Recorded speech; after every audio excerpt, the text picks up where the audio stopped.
The Mastery of Destiny by James Allen. Chapter 1. Deeds, Character, and Destiny. There is, and always has been, a widespread belief in fate, or destiny, that is, in an eternal and inscrutable power, which apportions definite ends to both individuals and nations. This belief has arisen from long observation of the facts of life. Men are conscious that there are certain occurrences which they cannot control, and are powerless to avert. Birth and death, for instance, are inevitable, and many of the incidents of life appear equally inevitable. Men strain every nerve for the attainment of certain ends, and gradually they become conscious of a power which seems to be not of themselves, which frustrates their puny efforts, and laughs, as it were, at their fruitless striving and struggle.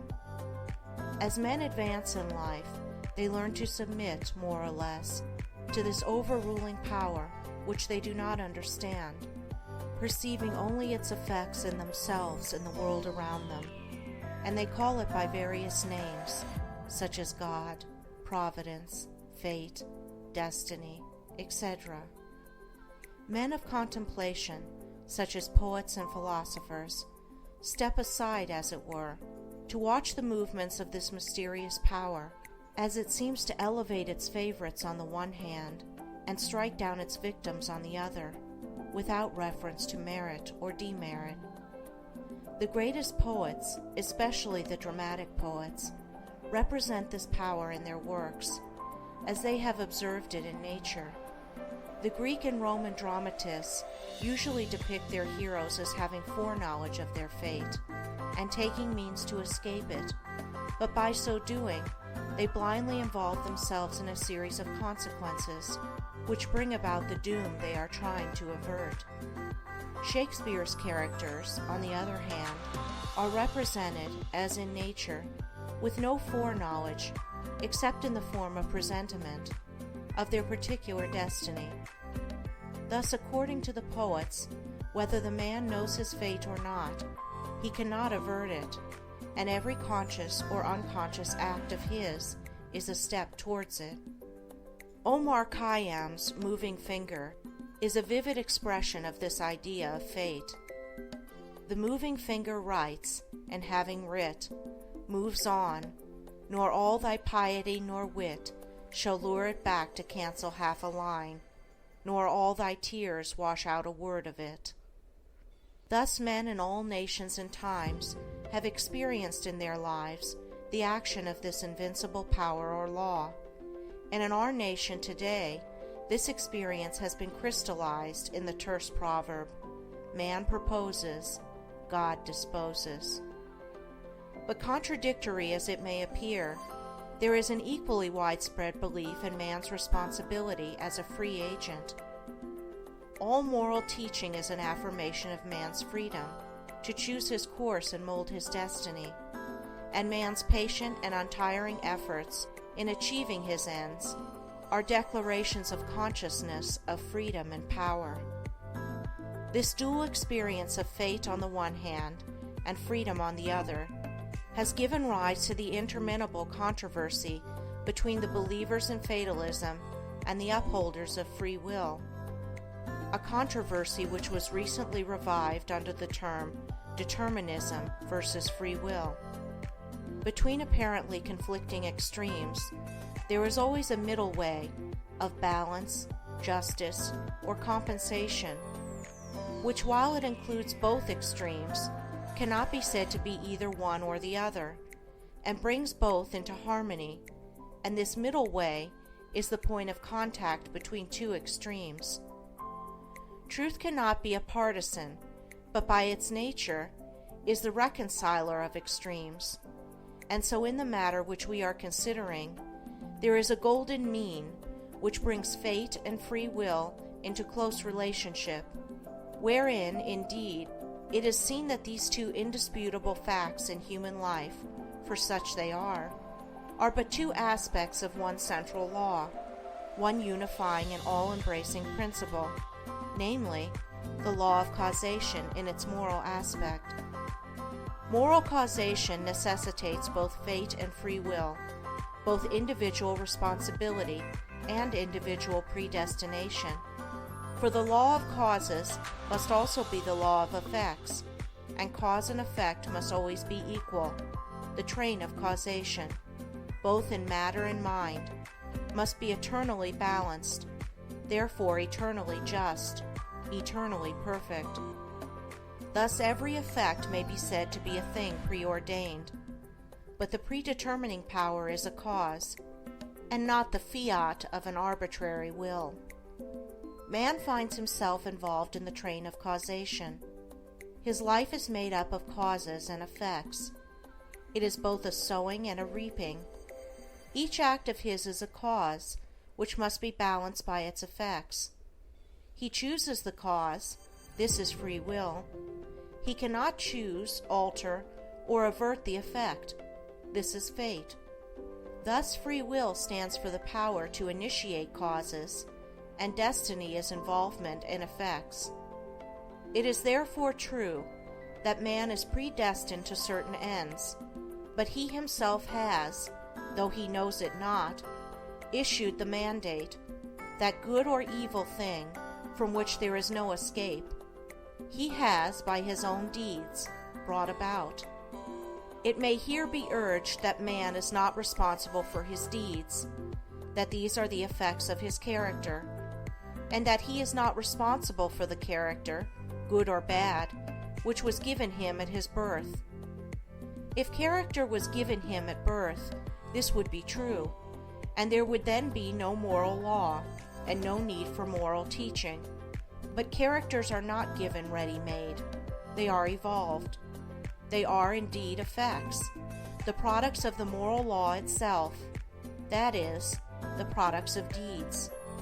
Character result of an accumulation of deeds which have piled up, so to speak, by the individual during his life.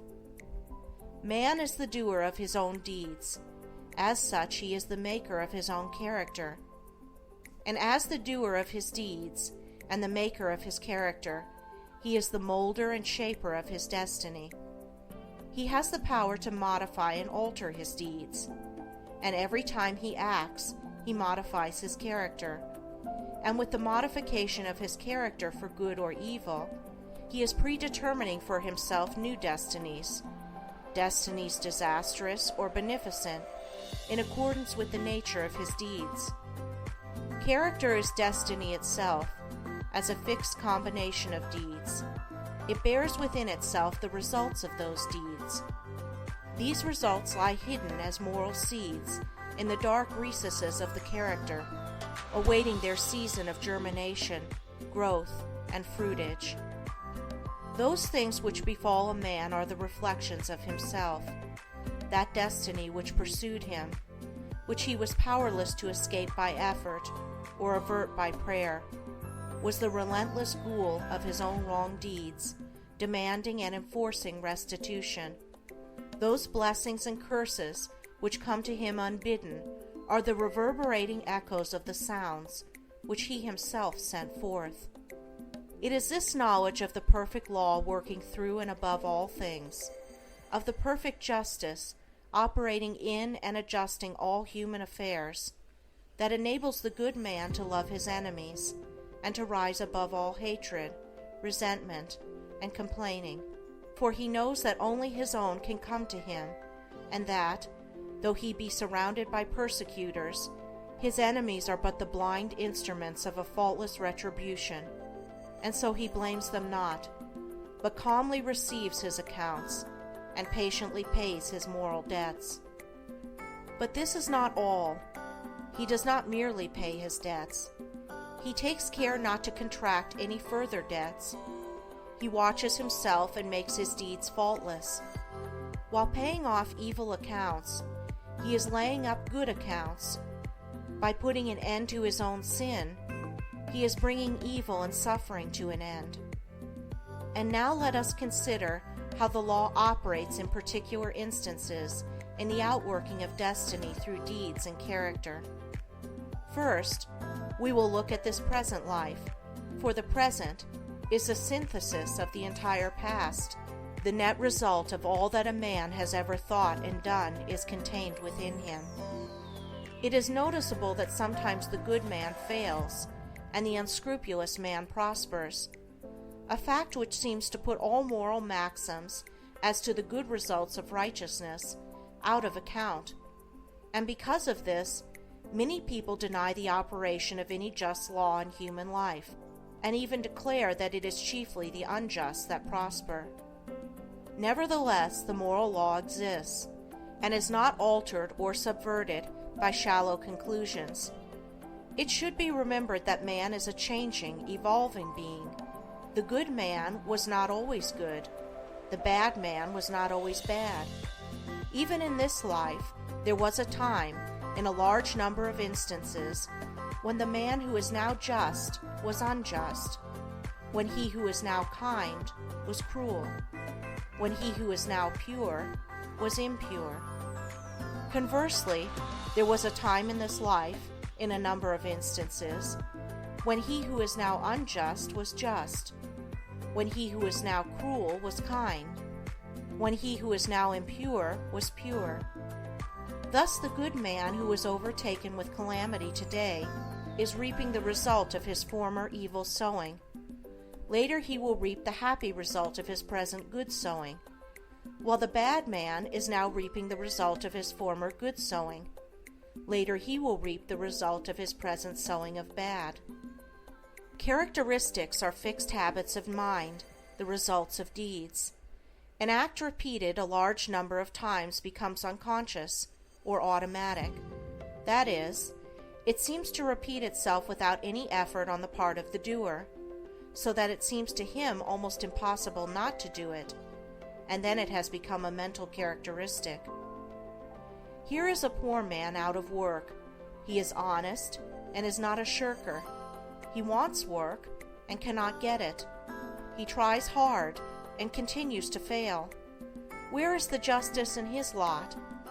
There was a time in this man's condition when he had plenty of work. He felt burdened with it. He shirked it and longed for ease. He thought how delightful it would be to have nothing to do. He did not appreciate the blessedness of his lot. His desire for ease is now gratified, but the fruit for which he longed, and which he thought would taste so sweet, has turned to ashes in his mouth. The condition which he aimed for, namely, to have nothing to do, he has reached, and there he is compelled to remain till his lesson is thoroughly learned. And he is surely learning that habitual ease is degrading, that to have nothing to do is a condition of wretchedness, and that work is a noble and blessed thing. His former desires and deeds have brought him where he is, and now his present desire for work, his ceaseless searching and asking for it, will just as surely bring about its own beneficent result. No longer desiring idleness, his present condition will, as an effect, the cause of which is no longer propagated, soon pass away, and he will obtain employment. And if his whole mind is now set on work, and he desires it above all else, then when it comes, he will be overwhelmed with it. It will flow into him from all sides, and he will prosper in his industry. Then, if he does not understand the law of cause and effect in human life, he will wonder why work comes to him apparently unsought, while others who seek it strenuously fail to obtain it. Nothing comes unbidden. Where the shadow is, there also is the substance. That which comes to the individual is the product of his own deeds. As cheerful industry leads to greater industry and increasing prosperity, and labor shirked or undertaken discontentedly leads to a lesser degree of labor and decreasing prosperity, so with all the varied conditions of life as we see them. They are the destinies wrought by the thoughts and deeds of each particular individual. So also with the vast variety of characters, they are the ripening and ripened fruit of the sowing of deeds. As the individual reaps what he sows, so the nation, being a community of individuals, reaps also what it sows. Nations become great when their leaders are just men. They fall and fade when their just men pass away. Those who are in power set an example, good or bad, for the entire nation. Great will be the peace and prosperity of a nation when there shall arise within it a line of statesmen who, having first established themselves in a lofty integrity of character, shall direct the energies of the nation toward the culture of virtue and development of character, knowing that only through personal industry, integrity, and nobility can national prosperity proceed. Still, above all, is the great law, calmly and with infallible justice, meting out to mortals their fleeting destinies, tear-stained or smiling, the fabric of their hands. Life is a great school for the development of character, and all, through strife and struggle, vice and virtue, success and failure, are slowly but surely learning the lessons of wisdom. End of Chapter 1.